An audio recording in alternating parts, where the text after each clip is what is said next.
Bien-aimé dans le Seigneur, salut. En parcourant la Bible, j'ai trouvé un verset qui a changé ma manière de voir et qui va également changer ta façon de voir les choses dans le plan spirituel. Dans Proverbe 24, verset 10, la Bible dit quelque chose de pertinent. Il dit que si tu tombes le jour de l'adversité, ça veut dire que si les épreuves et les situations te font tomber, ça veut dire que tu as manqué de force. Ta force n'était pas assez pour tenir face à ces épreuves.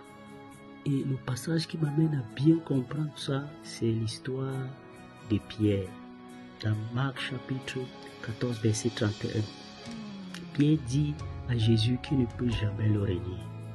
Mais dans ce même Marc chapitre 14, verset 66 à 68, Pierre dit Jésus, combien d'entre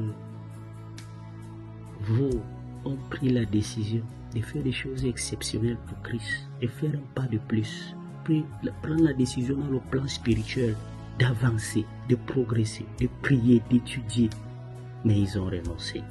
Combien devant les épreuves et la pression familiale ont pu tenir? Très peu, parce qu'ils manquaient de force. Les lèvres disent qu'on ne peut jamais régner le Seigneur.